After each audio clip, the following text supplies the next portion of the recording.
नमस्कार, मी आशुतोष टिळक. धनप्रवास या चॅनलवर तुमचं सगळ्यांचं स्वागत. आत्ता जो व्हिडिओ तुम्ही बघायला जाणार आहात हा थोडासा जुना आहे. म्हणजे जानेवारी 2025च्या काळामध्ये याला मी रेकॉर्ड केलं होतं. एक सिरीज नवीन तयार करण्याच्या मी फॉर्मॅटमध्ये विचारामध्ये होतो. सिरीजचं नाव होतं सेलिब्रिटींचं गुंतवणूकशास्त्र. ज्या चॅनलवर हे अपलोड झालं त्या चॅनलला काही तांत्रिक कारणास्तव किंवा काही इतर कारणास्तव ते चॅनल फार पुढे जाऊ शकलं नाही. इतर अनेक साऱ्या कारणांमुळे ते चॅनल बंद पडलं आणि हे माझं नवीन चॅनल मी तिथे सुरू केलं. आणि आत्ताच्या घडीला मला असं वाटतं की या चॅनलला मी माझ्या पुढे नेऊ शकीन. आणि त्यावेळेला हे जे माझं आत्ताचं जे चॅनल आहे त्याच्यावर माझे काही जुने व्हिडिओ मला असं वाटलं की परत आणण्यासाठी योग्य आहेत. त्यासाठी हा एक व्हिडिओने मी सुरुवात करतो आहे. कसं वाटतंय मला जरूर कळवा. लाईक करा, कमेंट करा, शेअर करा, सबस्क्राईब करा. तुम्हाला काय वाटतं आहे, तुमच्या अभिप्रिया भावना तुमच्या काय आहेत हे मला कळवा. आणि हा व्हिडिओ पूर्ण बघा. धन्यवाद. नमस्कार, मी आशुतोष टिळक. माझ्या या नवीन चॅनलच्या पहिल्या पॉडकास्टमध्ये तुमच्या सगळ्यांचं स्वागत. एक नवीन सिरीज घेऊन तुमच्या समोर मी आलेलो आहे आणि या सगळ्यामध्ये तुम्हाला एक जे सांगायचं की ह्या माझ्या एका नवीन सिरीजची मी जी सुरुवात केली त्या अनेकांनी मला असं विचारलं असेल की आशुतोष ही नवीन सिरीज तू का घेतली, काय आहे काय त्याच्या मागचं कारण. माझ्या डोक्यामध्ये हा प्रश्न कायम होता की बॉलिवूडचे सेलिब्रिटीज जेव्हा मी ऐकतो की या सेलिब्रिटीने याच्यामध्ये नाव घेतलं, दीपिका पाडुकोनची याच्यामध्ये गुंतवणूक आहे, याने याच्याकडे केलं, त्याने मराठी चित्रपटसृष्टीच्या सेलिब्रिटीची गुंतवणूक या सगळ्यामध्ये नेमकी काय आहे, कसं आहे, या सगळ्याकडे ज्या वेळेला मी बघतो मला मराठी चित्रपटसृष्टीमधली माणसं, डायरेक्ट इनडायरेक्ट कनेक्शन असलेली माणसं काय दिसतात.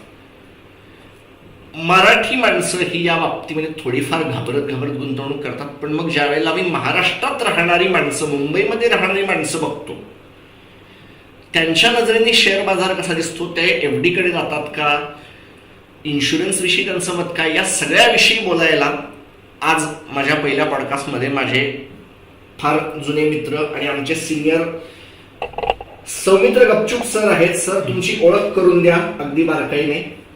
पहिलं, स्वतःचा हाऊसकीपिंगचा व्यवसाय आहे गेले 10 वर्ष आणि 2015-25 साली 10 वर्ष पूर्ण केली.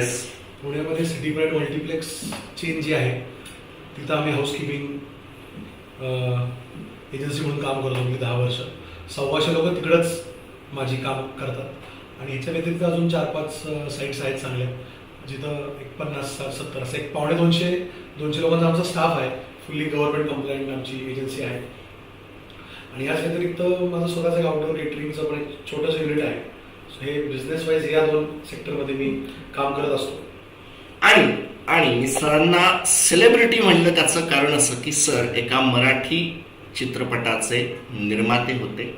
सर, ते तुमची स्टोरी मध्ये काय आहे, कशी आहे, सेलिब्रिटी म्हणणं जरा खूपच हे म्हणजे मला विचित्र वाटतंय, कारण मी ज्यांच्यासोबत काम करतो ते खरंच खूप मोठे स्टार आणि सेलिब्रिटी आहे. मी त्या ग्रुपमधला एक म्हणू की एक छोटासा कार्यकर्ता असं म्हणायला हरकत नाही. ते महत्त्वाचं म्हणजे की 11वीपासून BMCC मध्ये असताना मी नाटकाची मला आवड लागली म्हणून त्या ग्रुपमध्ये इंट्रोड्यूस झालो आणि मग सतत पुढं 10-15 वर्ष मी त्या लोकांसोबत काम करत राहिलो. ज्यामध्ये सर ज्या BMCC विषयी बोलले त्या BMCCने आणि त्या भित्ती हॉलने आत्ताच्या याच्यामध्ये भरपूर मोठी नावं दिलेली आहेत. सो अमेवाद म्हणू नका. आणि अजून तुम्ही आपण मोजायला आहे, आलोक आहे, अभय आहे, सिद्धार्थ मेनन, ओम भूतकर आहे, अशी भरपूर अतिरथी महारथी नावं. अक्षय टंकसाळे आहे, अशी भरपूर लोक आहेत. अक्षय देवधर आहे. हे फार मोठी नावं या लोकांनी दिलेली आहेत. सर, या पॉडकास्ट मधला ऑफिशियल पहिला प्रश्न की लहानपणापासून तुम्ही ज्या वेळेला आर्थिक गोष्टी बघायचा तुमच्या घरामध्ये वातावरण नेमकं काय होतं की आई वडिलांनी डायरेक्ट इनडायरेक्ट नकळत कळत काय नेमकी संस्कार. आमच्या घरातलं वातावरण म्हणजे की बिझनेस वातावरण आमच्या घरामध्ये कधी नव्हतं. ठीक आहे. माझे आजोबा हे बजाज ऑटोमध्ये कामाला होते. त्यानंतर माझे वडील हे पॉलिटिकली इन्क्लाइंड होते आणि राजकारणाशी संदर्भात होते. त्याच व्यतिरिक्त ते त्यांचा रिअल इस्टेटचा कन्सल्टन्सीचा बिझनेस करायचे. पण तो बिझनेस तेव्हा आत्ता जसं स्ट्रीमलाईन आहे तसं तो नव्हता. ठीक. 2012-13 नंतर त्याला जे एक इंडस्ट्रीचं स्वरूप आलं ते आधी इतकं नव्हतं. सो ते त्या तसं बघायला गेलं तर रिअल इस्टेट जेव्हा अनऑर्गनाइज होतं तेव्हा ते काम करायचे. जो बिझनेस स्ट्रक्चर्ड बिझनेसचं असं काही वातावरण नव्हतं.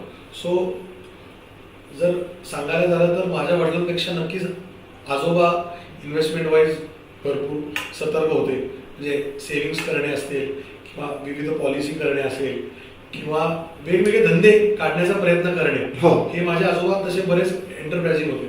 वडिलांचं हे जास्त करून राजकीय, सामाजिक आणि रिअल इस्टेट ज्याच्यामध्ये असतं की बल्कमध्ये पैसे येतात आणि बल्कमध्ये पैसे जातात. बिलकुल. असं ते असल्यामुळे एक रोटेशन मध्ये वडील असायचे आणि आजोबांचं एक पूर्ण जापतेसूद जीवन की 10 ते 6 नोकरी, पगार, त्यातून जे काय करता आलं ते त्यांनी केलं. आई वडिलांनी मग याच्यामध्ये तुम्हाला नेमकं गुंतवणुकीच्या विषयी नेमकं काय शिकवलं, की त्यांनी तुम्हाला दिल्या टिप्स किंवा त्यांनी इनडायरेक्ट तुम्हाला सांगितलं? आता गुंतवणुकीच्या टिप्स असं डायरेक्ट असं तर काय कोणी नाही सांगत. पण मी आपल्या आईला बघायचो की ती आपलं एक सेव्हिंग्स करत असते. तिच्या दिशा वडील माझी आई हाऊसवाईफ आहे. वडील जे तिला पैसे देते त्यातून ती बिलकुल ते पैसे सेव्ह करायचे. कधी असे कुठे पैसे कमी पडले तर ती अशी बचकन 20-30 हजार रुपये काढून द्यायची. आम्हाला वाटायचं कुठून दिले तर तिने ते सेव्ह केलेलं असायचे. असं बऱ्याचदा वडिलांकडे पैसे कमी पडले तर आईने त्यांच्याच त्यातले पैसे वाचून त्यांना मदत बिलकुल केलेली आहे. आणि या सगळ्याच्या मध्ये मी असं म्हणतो, सरांना आवडेल की नाही माहित नाही, यांच्या आईचं ते जेव्हा बोलत होते तेव्हा माझ्या डोळ्यासमोर फक्त एकच नाव आलं, रॉबर्ट डाउनी ज्युनियर. जेव्हा शूटिंग चालू होतं पहिल्या अव्हेंजर मूवीचं, या माणसाने म्हणजे ढिगभर चॉकलेट आणली आणि त्यांच्या शूटवर जिकडे तिकडे लपून ठेवली. लोकांना कळे ना की हा माणूस इकडे हात घालतो, चॉकलेट काढतो, समोर ठेवतो, इकडे हात घालतो, बेरी काढतो, ठेवतो. ही जी सेव्हिंगची सवय होती, बारीक सारखेच्यामध्ये कुठे तांदळामध्ये, कुठे इकडे तिकडे, ही आपल्या मराठी माणसांना मिळालेली एक फार मोठी सवय होती, देणगी होती. काय त्याला योग्य शब्द मला माहित नाही सर, पण मेंटॅलिटी ती होती. तिथून मग पुढे जेव्हा आपण आलो तेव्हा तुमच्या घरामध्ये गुंतवणुकीचे अव्हेन्यू नेमके कसे आले? शेअर्स असतील, म्युच्युअल फंड असतील, FD असतील, याच्याविषयी तुमच्या घरामध्ये नेमकं कसं आलं? जास्त करून म्हणजे माझ्या वडिलांचं जरा कुठल्या तरी धंद्यात पैसे इन्व्हेस्ट करणं, म्हणजे आपण त्या धंद्यात म्हणजे आपण तो धंदा नाही चालवायचा. नाही, जो चालू धंदा असेल त्यात पैसे लावून कुठंतरी, ज्याला आपण लँड असेल तर भाडं येतं पण इन्व्हेस्टमेंटला व्याज येतं. हो. सो ते त्या लॉजिकने माझे वडील कायम जायचे. सो ते मी ते बघत आलेलो आहे की इन्व्हेस्टमेंट करणे आणि त्याच्यावर व्याज घेणे. बिलकुल. असं एक आमच्या घरात तो ट्रेंड होता. बिलकुल. शेअर्समध्ये वगैरे कधी म्हणजे आजोबा नाही, वडील नाही, ते कधी त्यात पडले नाहीत. पण LIC पॉलिसी मात्र दोघांची होती. मी पण आता टर्म प्लॅन वगैरे या गोष्टी काढलेल्या आहेत. मी शेअर्समध्ये मला फार इंटरेस्ट आहे, समोर माझं आतापर्यंत डेअरिंग झालेलं नाहीये. मी ॲपलचे शेअर घेतलेत. मला ती कंपनी फार आवडते आणि ते पण घेतलेत म्हणजे माझी आत्या ही ॲपल कंपनीमध्ये काम करते. मला जेव्हा मुलगा झाला तर तिची अशी अपेक्षा होती की मला ते इन्व्हेस्टमेंटचं कुठेतरी किडा चावावा, म्हणून तिने ॲपलचे शेअर माझ्या मुलासाठी म्हणून ते मला गिफ्ट केले. माझं म्हणणं आहे की तुम्ही जसे कमवाल तसे त्यात ऍड ऑन करत जा. ॲपलचे शेअर असे मला कसं बघायला गेलं तर फुकटात मिळालेले. पण नशीबवान माणूस आहे, माझ्यासमोर एक अत्यंत नशीबवान माणूस बसला ज्याला ॲपलचे शेअर फुकटात मिळाले आहेत. 2 का 4च आहेत पण आहेत ना, ते तिने दिलेले आहेत. तर ते एक आहे. बाकी मग 2-3 म्हणजे मी असंच एक्सपेरिमेंट करायचं किंवा ॲप वापरायचं म्हणून मग मी कॉन्झर्वेटिव्ह साईडला ITC कंपनीचे काही शेअर घेतले, वोडाफोन आयडियाचे घेतले. एक आपलं खेळायचं म्हणून, पण अजून मी सिरियसली उतरलो नाही. मान्य.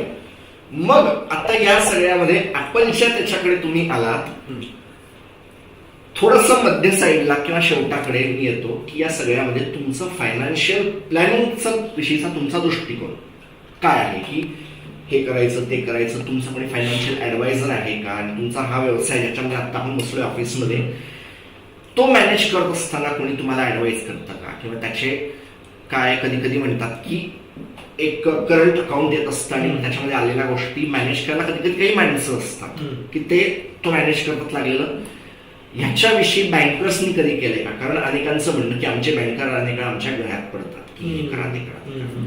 तुमचं काय? सो ह्याच्यामध्ये एक फार इंटरेस्टिंग किस्सा आहे. आम्हाला जेव्हा धंदा वाढवायचा होता तेव्हा आमचं मेनली काय आहे की आमचं जे काही इन्कम आहे त्याला 90% हे आमच्या कामगारांची सॅलरी आहे. बिलकुल.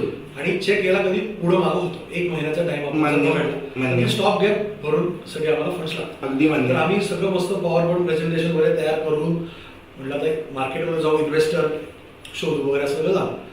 तर माझेच म्हणजे मित्र म्हणणार नाही बाहेर मोठे विक्रम देशमुख म्हणून सर आहेत, तर ते स्वतः पण फायनान्शियल प्लॅनिंगमध्ये वगैरे आहेत, बिलकुलचे लेक्चर वगैरे पण देतात. तर मला असं की त्यांच्या ओळखीतून कोण आहे का इन्व्हेस्टर म्हणून जाऊ. तुम्ही गेलो मस्त त्यांना प्रेझेंटेशनमध्ये दाखवलं, ऐकून घेतलं तरी त्यामुळे सांगितलं तर किती फंडिंग पाहिजे, काय 10-15 लाख रुपये पाहिजे स्टॉक गॅप अरेंजमेंट. पण कुठे इन्व्हेस्टर घेतो, स्वतःच्या शेअर त्याला डायल्यूट करतो आणि बाहेरचे डोकं घेतो. कधी पण आपल्या बँकांकडे जायचं, आपल्या नॅशनलाइज बँक आहेत, आपल्या देशाचा जो ठेवा आहे तिकडे जायचं आणि ते तुम्हाला फंडिंग करतात. तो त्यांचा इतका अचूक सल्ला होता. तो सल्ला ऐकला, आम्ही बँकेत गेलो आणि आमचे फायनान्शियल अत्यंत उत्कृष्ट होते, सगळे गव्हर्नमेंट कंप्लायन्सेस होते, कुठे डिफॉल्टिंग नव्हतो आम्ही.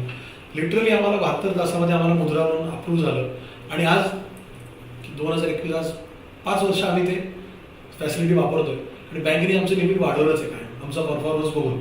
तर तो मला देशमुख सरांनी फार चांगला सल्ला दिला आणि त्याचा मला आत्तापर्यंत फायदाच होतो. सो मी इन्व्हेस्टरला गेलो असतो, माझे 10-15% पार्टनरशिप त्याला द्यावी लागली असते, दुसरं बुद्धी आली असती, जर असं कर तसं करू नको, ते मला सहन नसतं झालं. त्या बँक म्हणजे त्याला काही फरक पडत नाही, तुम्ही पैसे वापरा व्याज द्या. सो हे फार मला चांगला सल्ला दिला. सो मी त्या नशिबाने मला सल्ला मिळाला. सरांनी सब्जेक्ट ओपन केला आहे, त्याच्यामुळे मी माझा पुढचा हा शेवटचा प्रश्न म्हणून मी तुमच्या समोर ठेवतो. महाराष्ट्रामध्ये मी असं पाहिलं आणि मी दूर नाही जाणार, मी माझ्या स्वतःच्या घराचं पण सांगेन की माझ्या घरामधले काही नातेवाईक त्यांच्या FD त्यांचे दागिने हे आहेत, पण त्यांच्या घरामध्ये कर्ज घेण्याविषयी त्यांना एक काय म्हणतात अडी आहे की कर्ज नाही घ्यायचं, कर्ज विषय आहे हे आहे. मला पण असं वाटत असतं. हा, तर त्याच्यामध्ये की मी पाहिलं माझ्या आईचे आजोबा, माझ्या आईचे वडील, त्यांनी आम्हाला सांगितलं की आपले हात दगडाखालती अडकू देऊ नको. त्यांनी मला सांगितलं एक गोष्ट, कर्ज घेऊ नको. त्यांचं घर त्याच्यामुळे फार मोठं नाही झालं, ते भाड्याच्या घरात बराच काळ राहिले, पण मोठी घरं त्यांनी आम्हाला दाखवली. आयुष्याच्या फार एंडच्या आसपास त्यांनी घरं घेतली, त्यांचं बरं झालं. तुमचं कर्जाच्या बाबतीमध्ये काय व्ह्यू आहे? कारण एक फायनान्सचा विद्यार्थी म्हणून ज्या वेळेला मी या सगळ्याकडे बघतो त्यावेळेला मला अगदी स्पष्ट दिसतं की काही कर्जांनी लोक बऱ्यापैकी वरच्या साईडला पण गेली आहेत, पण काही कर्ज ही लोकांच्या गळ्यामध्ये फासपण म्हणून बसली आहेत. बरोबर. तुमचा व्ह्यू सौमित्र गपचूप कर्जाविषयी काय विचार करता? मला पण असंच वाटायचं, टिपिकल मराठी माणसाची मेंटॅलिटी की घेऊ नये म्हणून. पण जसं मी धंद्यात पडलो आणि ओव्हरऑल फिरायला लागलो सगळीकडे, तेव्हा ते मला कळलं की कुठलाही धंदा हा कर्ज काढल्याशिवाय मोठा होऊ शकत नाही. आणि कर्ज काढतो म्हणजे काय, आपल्या मनात काही बाप नाही, आपल्याला ते एम्बेझलमेंट ऑफ कॅश कुठं करायची नाही, काही आपल्याला आपल्या कामगारांचा पगार वेळेत व्हावा, म्हणजे ते उद्या कामावर येतील आणि म्हणजे मला अजून काम मिळेल, मला अजून पैसे मिळतील, एवढं साधं ते गणित आहे. आणि म्हणून आम्ही जे आता त्यांची फॅसिलिटी वापरतोय त्यात मी प्रचंड सॅटिस्फाईड आहे. आणि जर प्रॉपर प्लॅनिंगनी तुमच्या कंपनीचे क्रेडेन्शियल जर तुम्ही चांगले ठेवले आणि तो त्या पैशात तुम्ही अपयोग केला नाही, बिलकुल कर्ज कधी तुमच्या गळ्यात पैसे येणार नाही असं मला वाटतं. अगदी लास्ट लाईन ज्याला मी म्हणतो की माईक ड्रॉप, या सगळ्यामध्ये सौमित्र गपचूप यांनी आर्थिक क्षेत्रामध्ये जे काय ते शिकले आजपर्यंत, त्यांच्या आजोबा वडील तुम्ही तुमचं जे काय असेल आजपर्यंतचं, एका लाईनीमध्ये सांगून हा सगळा जो काय पार्ट आहे हा संपवायचा असेल तर एक लाईन. इतक्या वर्षानंतर मला असं वाटतंय, म्हणजे माझं जे आकलन झालेलं आहे की पॅसिव्ह इन्कम असणं फार महत्वाचं आहे. मान्य, मला असं वाटतं. मान्य. आणि over the period of time मी आता जे बघतोय आजूबाजूला, ज्यांच्याकडे स्वतःच्या प्रॉपर्टी आहेत ते आज म्हणजे आपली आणि त्यांची स्टार्टिंग लाईनच वेगळी आहे मला असं वाटतं. अगदी म्हणजे जर ज्यांच्याकडे प्रॉपर्टी नाहीये ते जर 1 ला असतील तर ज्यांच्याकडे स्वतःची प्रॉपर्टी आहे ते 5 किंवा 7 पासून सुरुवात करतात. हो. तर त्यांना जर कुठला धंदा चालू करायचा असेल, हॉटेल असेल किंवा लहान मुलांची शाळा असेल किंवा ब्युटी पार्लर असेल, काही असेल, ज्याला भाडं द्यायचं टेन्शन नाहीये तो तिथं धंदा फ्रीली करू शकतो. त्याच्यामुळे माझा असा पॉईंट ऑफ व्ह्यू झालेला आहे की पैसे कुठं ना कुठं रिअल इस्टेटमध्ये गुंतून एक ॲसेट क्रिएशन आणि त्यातून मी माझं हा धंदा करतोय तरी पण महिन्याच्या 5 तारखेला माझ्या खात्यामध्ये 75,000 रुपये भाडं पडतंय. फॉर एक्झाम्पल 75 असेल, 20 असेल, 15 असेल, ते त्या साईजवर आहे. तुमचा खर्च काहीतरी कव्हर करते. खर्च कव्हर करते. सो ते ॲसेट क्रिएशन हे मला कळलंय की ती काळ्या दगडावरची पांढरी रेघ आहे आणि त्यातूनच इन्कम जनरेट होत असेल. आणि मग कसं होतं, भाडं पण मिळतं, त्या प्रॉपर्टीची व्हॅल्यू पण वाढते. उद्या जर आता माझा मुलगा मोठा होणार आहे, तो मुलगा मोठा झाला, तो जर मला म्हणला की मला काहीतरी एक काय लॅब चालू करायची कुठली तरी, तर त्याला जागा बघत फिरावं लागणार नाही. मी सांगेन हा फ्लॅट आहे, तू इथं ही लॅब चालू कर फॉर एक्झाम्पल. बिलकुल. त्याला भाड्याचं टेन्शन नसेल. नाही, ज्यातून आता कुठं आम्ही गेलोय की आम्हाला 1 तारखेचं 5 तारखेचं टेन्शन असं की भाडं द्यायचं. खरंय. सो ते मला वाटतं की माझ्यासाठी सर्वात मोठं शिकवण आहे की ॲसेट जनरेशन आणि स्वतःचा धंदा करता करता 5 तारखेला ऑटोमॅटिक पैसे पडले पाहिजे बँकेत. सो याच पॉइंटला आपण नमस्कार म्हणूया. हा होता सेलिब्रिटींचं गुंतवणूक शास्त्राचा पहिला भाग. कसा वाटला जरूर सांगा. तोपर्यंत नमस्कार.